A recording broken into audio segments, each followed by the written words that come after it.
Hello बच्चों, let's read the question. The question says productivity in terrestrial ecosystems is affected by option A temperature, option B light intensity, option C availability of nutrients and water and option D is given all of the above. Okay, so यहाँ पे हमें question में पूछा गया है कि जो productivity होता है हमारा, वो जो टेरेस्ट्रियल इकोसिस्टम है वो किसके कौन से फैक्टर्स के द्वारा वो इफेक्ट होती है. ओके, और हमें 4 ऑप्शन भी गिवन है. हमें देखना है कि इसमें से करेक्ट आंसर हमारा कौन सा होगा, यानी कि कौन से फैक्टर्स के द्वारा ये हमारा टेरेस्ट्रियल इकोसिस्टम का प्रोडक्टिविटी इफेक्ट करता है. ओके,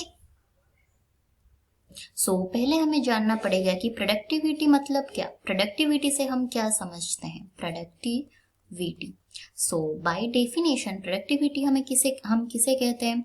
जो बायोमास प्रोडक्शन होता है उसके रेट को हम बोलते हैं प्रोडक्टिविटी. ओके, सो यहाँ पे आंसर होगा the rate of biomass production. Okay, biomass production उसको हम बोलते हैं प्रोडक्टिविटी. और ये जो प्रोडक्टिविटी है वो 2 टाइप्स के होते हैं. फर्स्ट होता है हमारा एक प्राइमरी, ओके, और एक होता है हमारा सेकेंडरी.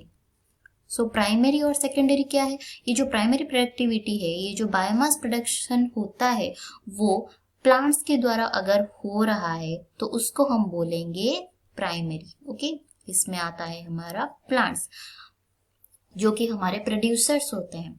अगर बायोमास जो प्रोडक्शन हो रहा है वो हो रहा है हमारे किसके लिए? कंज्यूमर्स के वजह से. ओके, कंज्यूमर से जो हमारा बायोमास प्रोडक्शन हो रहा है उसको हम बोलेंगे सेकेंडरी प्रोडक्टिविटी. तो प्रोडक्टिविटी हम समझ गए. नेक्स्ट आता है हमारा टेरेस्ट्रियल इकोसिस्टम. सो टेरेस्ट्रियल इकोसिस्टम मतलब क्या? ये होता है एक हमारा इकोसिस्टम जो कि लैंड बेस्ड होता है. ओके, एक पर्टिकुलर लैंड एरिया में जो भी ऑर्गेनिजम्स रहते हैं एक दूसरे के साथ, उसको हम बोलते हैं टेरेस्ट्रियल इकोसिस्टम. तो एक टेरेस्ट्रियल इकोसिस्टम में बोथ हमारा होगा, प्राइमरी भी होगा, सेकेंडरी भी होगा. तो ये जो प्रोडक्टिविटी है ये सारे फैक्टर्स को इफेक्ट करेगा. कैसे और कौन से फैक्टर्स को? इसमें जाएगा हमारा मॉइस्चर. ओके, और क्या क्या जाएगा? हमारा जाएगा टेम्परेचर, और क्या जाएगा? Solar energy. ओके, और क्या जाएगा? लाइट इंटेंसिटी, और क्या जाएगा? Nutrients availability.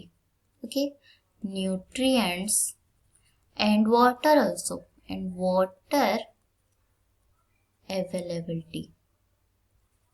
वाटर और न्यूट्रिएंट्स हमारा अवेलेबल है कि नहीं ये भी इफेक्ट करेगा. तो ये जो सारे फैक्टर्स हैं ये इफेक्ट करेंगे किसको? हमारे इस प्रोडक्टिविटी को. किस एरिया में? टेरेस्ट्रियल इकोसिस्टम के एरिया में. ओके, तो अभी पता चल गया कौन से फैक्टर्स इफेक्ट करते हैं. अभी हम अगर ऑप्शंस कंसिडर करेंगे तो 4 ऑप्शन में से हमारा ये सारे फैक्टर्स प्रेजेंट है. जैसे कि ऑप्शन ए में प्रेजेंट है हमारा टेम्परेचर जो कि बिल्कुल करेक्ट है. ऑप्शन बी है लाइट इंटेंसिटी, वो भी इफेक्ट करता है प्रोडक्टिविटी को.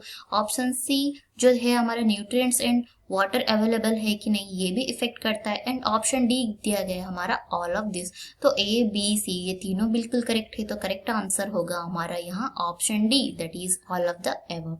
And I hope you understood it well. All the best.